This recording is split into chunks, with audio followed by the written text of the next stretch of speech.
بسم اللہ الرحمن الرحیم۔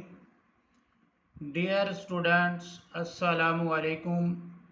امید ہے آپ سب لوگ خیریت سے ہوں گے۔ آج ہم پڑھنے جا رہے ہیں اردو برائے جماعت نحوم۔ تو نحوم کلاس کی اردو کی جو بک ہے اس کا آج ہم پہلا لیسن جو ہے وہ پڑھیں گے، اور پہلے لیسن میں ہم سب سے پہلے پڑھیں گے مولانا شبلی نعمانی کا تعارف۔ بسم اللہ الرحمن الرحیم۔ مولانا شبلی نعمانی 1857 میں وہ پیدا ہوئے تھے اور 1914 میں ان کا انتقال ہوا تھا۔ 1857 میں وہ پیدا ہوئے تھے اور 1914 میں ان کا انتقال ہو گیا تھا۔ قصبہ بندول، ضلع اعظم گڑھ، بھارت میں 1857 میں پیدا ہوئے۔ 1857 میں مولانا شبلی نعمانی پیدا ہوئے قصبہ بندول اور ضلع اعظم گڑھ جو بھارت میں ہے۔ ان کے والد شیخ حبیب اللہ وکیل تھے۔ والد کا پیشہ وکالت تھا۔ شبلی نے بھی کچھ دن وکالت کی، پھر علی گڑھ کالج میں فارسی کے استاد مقرر ہو گئے۔ شبلی نے فرسٹ آف آل پہلے جو ہے وہ وکالت شروع کی تھی، اور اس کے بعد وہ علی گڑھ کالج میں فارسی کے استاد بن گئے تھے۔ وہاں انہیں سر سید حالی، محسن الملک اور آرنلڈ کی صحبت سے مستفید ہونے کا موقع ملا۔ تو مولانا شبلی نعمانی کو وہاں کن لوگوں کا جو ہے وہ ساتھ ملا؟ سر سید مولانا الطاف حسین علی، محسن الملک اور آرنلڈ سے جو ہے وہ مستفید ہوئے، وہ فیض یاب ہوئے، انہوں نے فائدہ حاصل کیا۔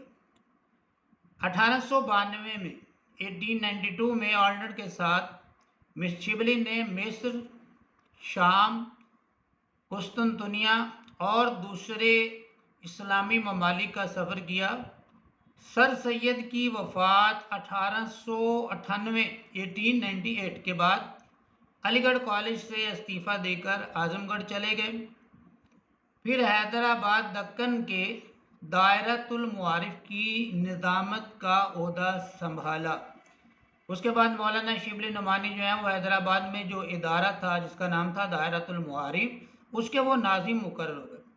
اسی دوران میں ان کی کوشش سے لکھنؤ میں ندوۃ العلماء کا قیام عمل میں آیا۔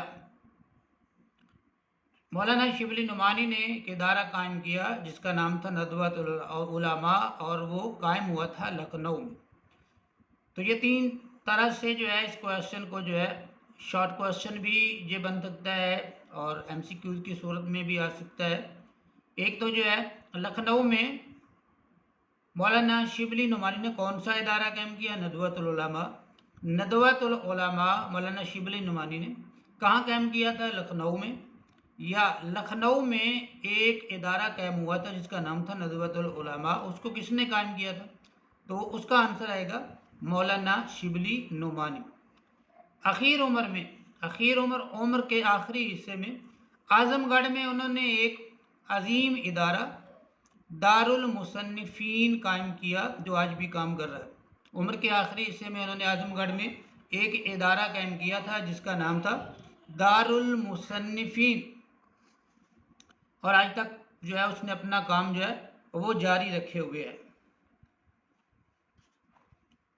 شبلی شاعر بھی تھے، لیکن ان کی شہرت کا مدار زیادہ تر ان کی نثر پر ہے۔ ان کا شمار اردو کے بڑے نثر نگاروں میں ہوتا ہے۔ شبلی نے اگرچہ متنوع موضوعات مثلاً مختلف تاریخ، تنقید، سوانح، سیرت، تذکرہ، ادب، معاشرت، عقائد، تصوف اور سیاست پر قلم اٹھایا، مگر ان کے طرز اظہار میں ادبیت کی شان موجود ہے۔ جوش بیان، اعجاز و اختصار، روانی و برجستگی، محققانہ انداز، غنائیت اور شعریت ان کے اسلوب بیان کی نمایاں خصوصیات ہیں۔ جوش بیان میں جوش ہے، ولولہ ہے، تازگی ہے، اعجاز و اختصار، کلام ان کا مختصر بھی ہے، اس میں روانی یعنی بہاؤ ہے، برجستگی کلام کا اعلیٰ ہونا، محققانہ تحقیق کا انداز، ریسرچ کا انداز، غنائیت نغمگی اور شعریت ادبی ان کے اسلوب بیان کی نمایاں خصوصیات۔ شبلی کی تمام ادبی کاوشوں سے قطع نظر، جو انہوں نے ادبی کاوشیں کوششیں کی ہیں اس کے سوا، وہ کہتا ہے قطع نظر اس کے سوا ان کا سب سے بڑا ادبی کارنامہ ان کا انداز بیان۔ شبلی کی متعدد تصانیف ہیں، متعدد کئی کے معنی بہت زیادہ مطلب کے۔ اہم تصانیف میں شعر العجم، 5 جلدیں، الفاروق، المامون، سیرت النعمان، الغزالی، سوانح مولانا روم، سفر نامہ روم و مصر و شام اور سیرت النبی صلی اللہ علیہ وعلی آلہ وصحبہ وسلم شامل ہیں۔ تو جی اسٹوڈنٹس، یہ تھا مولانا شبلی نعمانی کا تعارف، اور اگلی ویڈیو میں ہم مولانا شبلی نعمانی کا جو سبق ہے ہجرت نبی صلی اللہ علیہ وآلہ وسلم جو ہے وہ ریڈ کریں گے۔ تب تک کے لیے اجازت، اپنا بہت سا خیال رکھیے گا، اللہ حافظ۔